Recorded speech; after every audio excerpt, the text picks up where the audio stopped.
The mystery of Leviathan and the mysterious Janus initiative continue to bedevil our heroes. What'll happen next? Well, let's hop to the pages of Event Leviathan issue number 3 and find out for ourselves, shall we? Alrighty then, so as the comic opens up, we are at the Fortress of Solitude. The Question, along with all the other mystery-solving heroes Batman recruited to untangle the web of Leviathan, have all met up together to talk about how they all have no leads, and the one lead they did have, Jason Todd, ended up giving them the slip and kicking their asses. Oops. Brian Michael Bendis also takes this opportunity to remind us, hey, did you know the Fortress of Solitude's in the Bermuda Triangle now? It's in the Bermuda Triangle now. People thought it's the Arctic, but it's not anymore. I changed that. It was me. It doesn't come up all that often, and it has no bearing on the story as of yet, but I just wanted to remind people. I also chuckled a little bit when Green Arrow wonders who the heck is Manhunter all of a sudden hanging out with them. Why is it totally cool for her to be in the Fortress of Solitude? Oh, Batman vouched for her, naturally. Of course, that joke also takes on a strange extra dimension when you're reminded, wait, Manhunter, that's your lawyer, Kate Ollie. How the hell do you not recognize her, and vice versa? Now, the bulk of this issue is actually a flashback to Batman and his group of crime solvers trying to apprehend Jason Todd, who swears that he's innocent, but who is also running away, not helping him prove that he's innocent. Of course, the heroes have no actual evidence to back up Jason potentially being the leader of Leviathan, or at the very least a member, only rumors that they're going on because Damian told them. Also, Bendis seems to think Green Arrow and Damian are meeting each other for the first time here, when in fact they actually have a long history now following the events of Dark Knight's Metal where they work together. Now, where the heroes fail to actually apprehend Red Hood, it's lucky that Lois is there to ask him some hard-hitting journalistic questions, which he's totally fine with answering, even though he was running. Jason maintains that he's Leviathan's fall guy because, well, he's the perfect fall guy, don't you know, connected to everything with enough motive to do something like this, but no actual reason to. Jason also says that for the sake of argument, were he to do something like what Leviathan is doing right now, it would be all to get back at his father.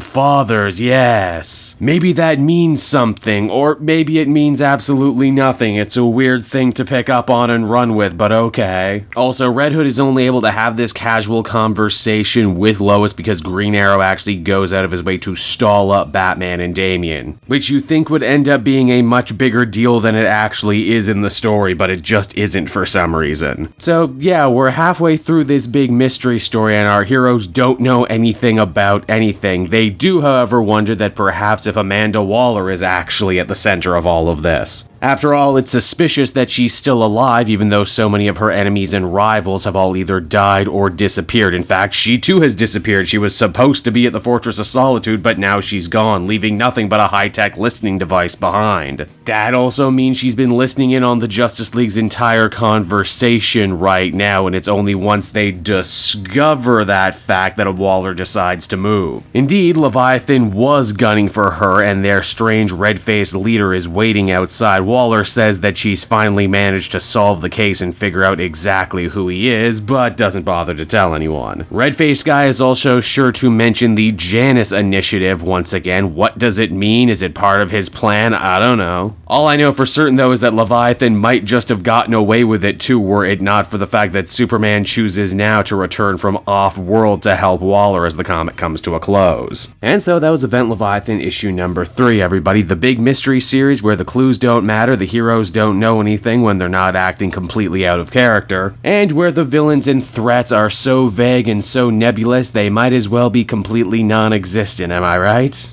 The only saving grace, once again, is getting to see Alex Maleev draw all these DC heroes, and boy, there's some truly striking images in this book. I just wish the story it was connected to was a little bit more coherent. It also blows me away to think this story has been going on as long as it has, not just the 3 issues we've read, but all the setup in Action Comics, the Free Comic Book Day issues, the special one-off issues. I get the distinct feeling if there's any actual movement to be had or any actual story to be told, it's only going to be in the last 2 issues. Overall, I give this one a 4 out of 10. I was most definitely not pleased. Oh, hey there everyone, I'm Cape Joel. Thank you so much for watching to the end of the video. This is normally the part where I tell you to follow me on Twitter at Cape Joel, check out my Patreon page, my Twitch page, my Instagram, pretty much everything.